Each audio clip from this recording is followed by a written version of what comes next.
Fala galera, meu nome é Edilson e sejam muito bem-vindos a mais um episódio do Vamos Falar Sobre. No programa de hoje, vamos retomar ao clima olímpico, mais especificamente para as Paralimpíadas. No programa de hoje, o convidado é muito especial e merece muito respeito. Vamos conhecê-lo? Convidado de hoje, Claudemir Santos, vencedor da medalhista de prata, né? Sim. Em Pequim, 2008, atletismo, revezamento 4x100, né, Claudemir? Exatamente, uma Começa a oportunidade, apresentar. uma oportunidade ímpar para mim, né? Sou Claudemir Santos, atleta paralímpico, é, atualmente em outra modalidade que não o atletismo, né? Embora existem algumas propostas aí para eu voltar a correr, alguns desafios aí, e quem sabe, né? Vamos ver. Mas tenho trabalhado também na modalidade do tiro esportivo, tiro paralímpico, e é isso. Fomentar o trabalho, trabalhar acerca do conhecimento também, né, da educação superior voltada ao esporte paralímpico, para promover conhecimento, desenvolver e detectar novos atletas, fazer com que o movimento continue crescendo, continue nos orgulhando. Para começar nossa entrevista, eu gostaria de saber o que motivou você a ser um atleta paralímpico. Olha, assim, direto, meus filhos, né? Assim, porque quando eu sofri acidente, eu entendi que minha família, né? Porque quando a pessoa sofre, passa por um processo traumático como o que eu passei, né? Sou militar reformado do Exército. Então, em 98, 30 de agosto de 98, sofri um acidente de uma granada de mão defeituosa. Essa granada de mão, ela explodiu exatamente na minha mão esquerda. E aí teve alguns estilhaços e tal, outros lacerações pelo corpo, mas de fato a amputação foi traumática. Não cortou e caiu, ela foi fragmentada. E aí a minha vida enquanto militar, pela legislação à época, não permitia, né, pelo critério de rigidez, que eu continuasse a minha trajetória na minha carreira militar. Fui naturalmente conduzido à reserva. E, uma vez estando na reserva, a minha maior preocupação era mostrar para meus familiares que eu estava bem, que eu podia continuar produzindo e sendo feliz. E o esporte foi o meu grande trunfo nisso, né? O que de fato me salvou de depressão, de tudo mais. E eu hoje sou um militante do esporte, né? Entendo que o efeito do esporte para as pessoas, de maneira geral, criança, jovem, adulto, enfim, é de extrema importância, né? Então, eu gosto de destacar sempre isso. O esporte, ele não é a solução de todos os problemas, mas certamente ele vai conseguir melhorar indicadores de saúde, variáveis fisiológicas, a questão da autoestima, do entretenimento. O esporte, ele é um processo contínuo e dedicado a todos. Eu imagino que durante a sua carreira você tenha sofrido com alguns obstáculos, né, por causa das suas deficiências. Eu gostaria de saber como que você deu essa volta por cima e superou todas essas adversidades para se tornar um atleta de respeito, né? Extremamente importante. Edilson, você fez uma pergunta cirúrgica, porque vai direto ao ponto. As pessoas com deficiência, elas passam por esse processo. Talvez mais traumático do que a própria deficiência é o preconceito. É o preconceito que está relacionado ao capacitismo, está relacionado a essa questão de você subentender ou menosprezar o indivíduo pela sua condição, seja ela intelectiva, física, visual, sensorial. Eu acho que, na verdade, eu penso que isso tudo, na minha vida, se tornou como uma grande provocação. Eu queria mostrar para as pessoas que não. Na verdade, eu poderia ser, sim, eficiente. Eu movi uma luta, né, contra apenas uma letra, a letra D de deficiência. Eu entendia que uma pessoa que corre mais do que uma pessoa que enxerga, sem enxergar, joga basquete, sentado numa cadeira de rodas, com a tabela na mesma altura e joga melhor do que uma pessoa convencional se estivesse na cadeira, ou mesmo um atleta na natação sem as pernas, essa pessoa não tem deficiência. Pelo contrário, ela tem eficiência, porque ela faz o resultado com menor recurso. Então, comecei a verificar que a sociedade estava me impondo uma perspectiva que eu não concordava, mas eu precisava mostrar isso. E aí, de fato, busquei conhecimentos acerca do que fazer, de como é a biomecânica específica para o meu caso, meu nível de amputação, há muitas curiosidades. Aquela época não se tinha nada muito sólido na literatura que você pudesse acessar, né? Estamos falando de 98, 99, 2000, então a gente ainda tinha muito pouco acesso a essa internet hoje que é tão fabulosa, ainda era discada, né? Então Orkut, MSN, essas coisas assim, então era muito difícil. Mas eu busquei, porque quando você tem uma palavrinha chamada necessidade, eu costumo dizer que essa palavra é a palavra-chave, superior a muitas outras, né? Acho que associada ao amor, você consegue ter uma palavra assim muito poderosa. Porque a necessidade não tem frio, não tem fome, não tem sede, ela só quer o resultado. E eu tinha necessidade de mostrar que eu seria capaz de performar, de ter um resultado expressivo contra outro homem na mesma condição que eu, dentro das mesmas regras. E aí, naturalmente, enquanto brasileiro, a miscigenação tão fabulosa para a gente nos dá esse potencial de brasilidade, né, de querer desafiar, de enfrentar. Somos um povo bastante aguerrido. E manifestou-se claramente na minha vida quando acuado, né, por uma situação que eu não imaginava passar. E aí a resposta precisava ser feita com bastante dedicação, bastante disciplina. Costumo brincar com meus alunos de atletas que a gente precisa de 3 coisas: disciplina, disciplina e disciplina. Somente com isso a gente consegue ter resultado. E um atleta materializa isso. Você conquistou uma medalha olímpica que simplesmente não é qualquer um que consegue fazer isso. Eu gostaria de saber como que é você representar um país inteiro. Que imagine que deve ter aquela pressão de você se sentir observado, porque naquela hora, quando está sendo transmitido, um país inteiro está te olhando. Está observando ali a chance de você conquistar uma medalha. Você já é reconhecido ali por ser um atleta que está representando um país. E se você conquistar uma medalha, que você conquistou, ganha uma notoriedade muito maior do que você já tem ali.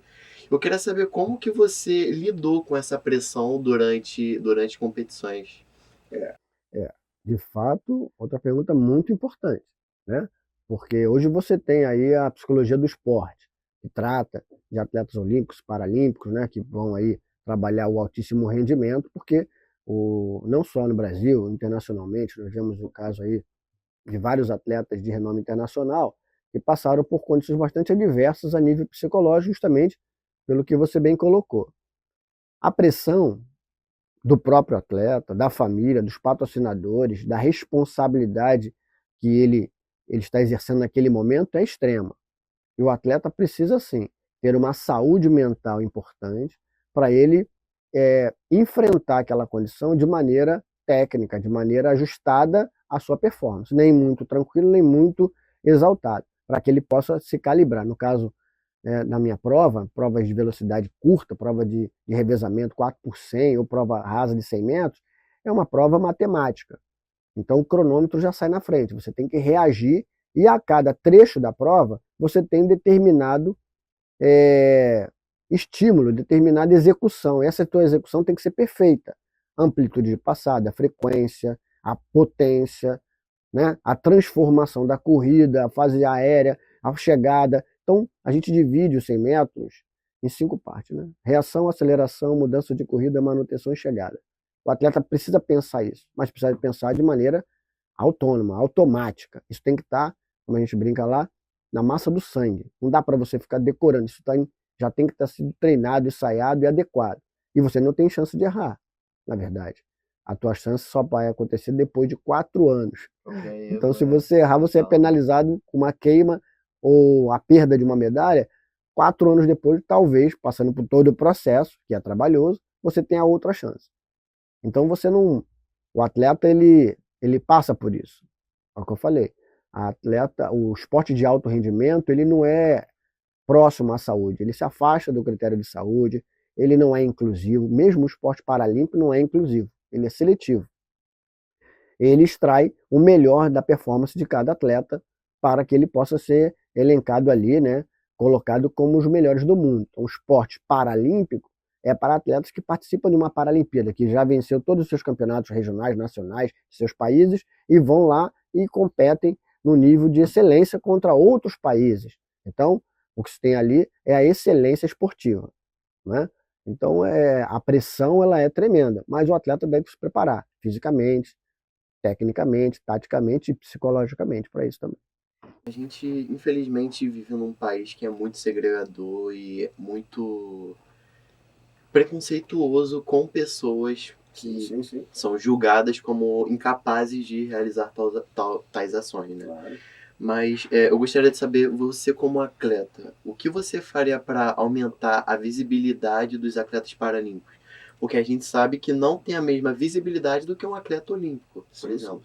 Eu gostaria de saber o que você faria para o país mudar e dar mais audiência, mostrar mais esses atletas olímpicos, paralímpicos que a gente sabe que tem muito potencial para mostrar para a gente. Equipe aqui extremamente capacitada em formação e produzindo algo de extremamente importante.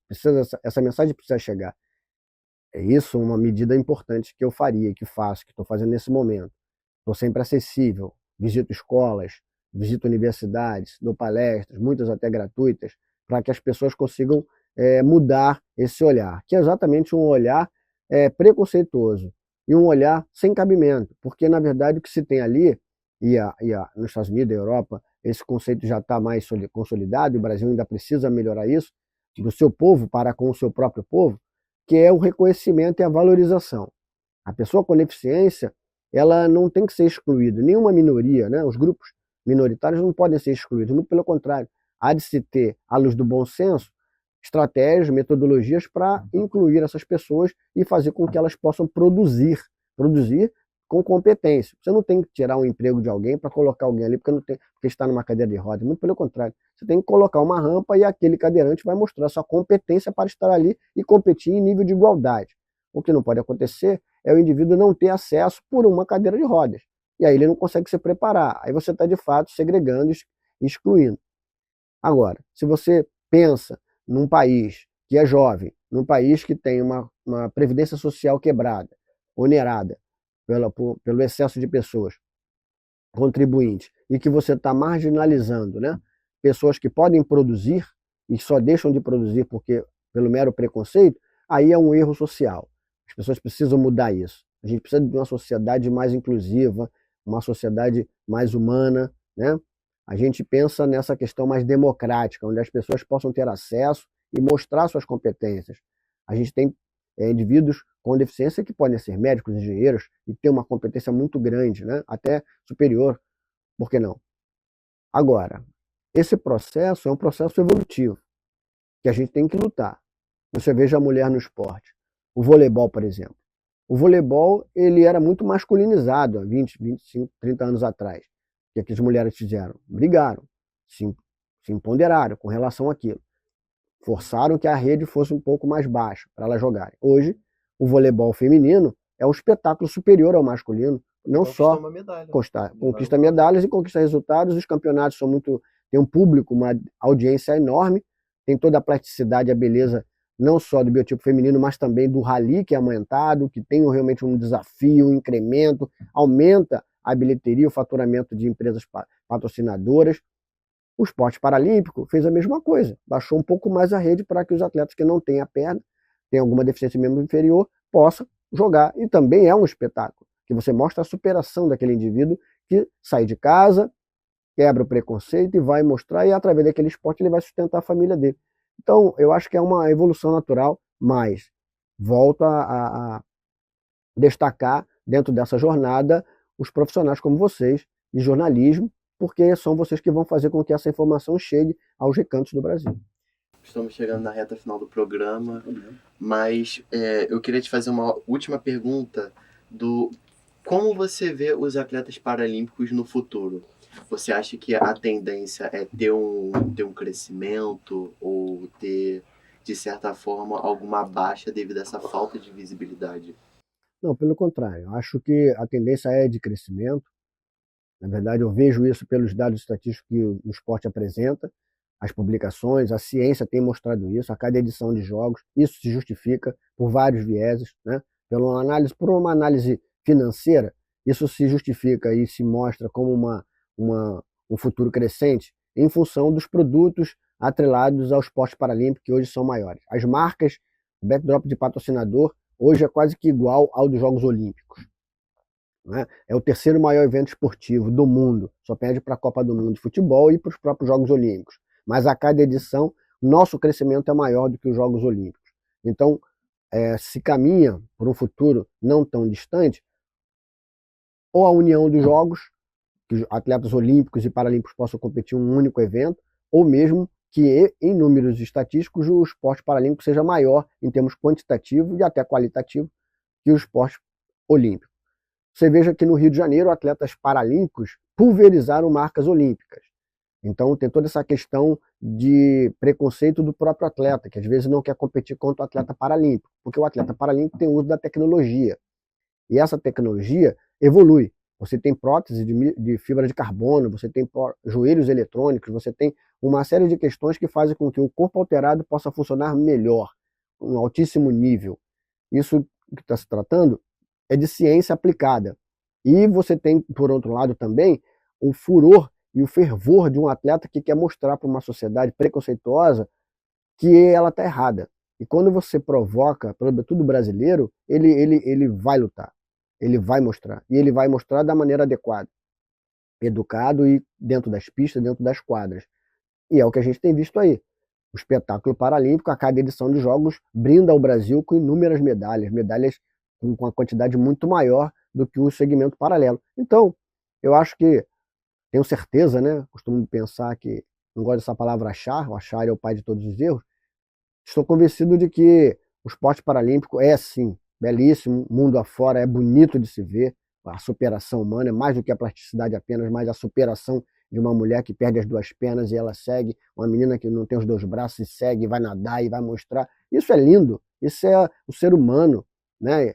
E então, para isso não tem remédio, ou você soma e se adequa e reconhece ou está perdido. Bom, Claudemir, muito obrigado pela sua entrevista, pela sua participação. Tenho certeza que o nosso público adorou. Bom, se as pessoas quiserem conhecer o seu trabalho, você tem Instagram, redes sociais, pode ficar à vontade aí para se divulgar. Tenho sim, né? Tenho Claudemir.santosoficial, tenho Ava Vencedores, que é da equipe, né, que eu tenho, que eu fundei justamente para mostrar isso, para quebrar esses paradigmas, né, para mobilizar instituições um pouco estáticas que podem contribuir. Nós fizemos isso na Marinha do Brasil. Hoje na Marinha eu implantei um projeto lá há 8 anos atrás, que hoje temos o Paraprolim, né, que é o Programa Paralímpico da Marinha, onde tem uma atenção à pessoa com deficiência, né? Então isso faz com que era um espaço ocioso que o contribuinte pagava para não ser utilizado, subutilizado, e hoje alguns atletas, né, utilizam aquele espaço para melhorar suas vidas. Então é por aí. Da mesma forma, eu trabalho em 2 universidades, né? Sou parceiro aqui da Veiga de Almeida também, estou sempre pronto para ajudar. Tem a Uninasal, tem a Uniswan, que são parceiras também, que estão portas abertas para essa troca de informação. As universidades são uma instituição unida e crescem. Então eu acho que é isso, tá? Muito obrigado. Eu que agradeço a oportunidade, fico muito feliz de ver jovens tomando a frente para fazer um país poderoso. Nós estamos um país poderoso, mas não será para a minha geração, mas para a de vocês certamente, mas depende de vocês aí. Muito obrigado a todos os nossos telespectadores. Fiquem ligados no Instagram da rede, no YouTube da TV Uva. E muito obrigado e até o próximo episódio. Tchau!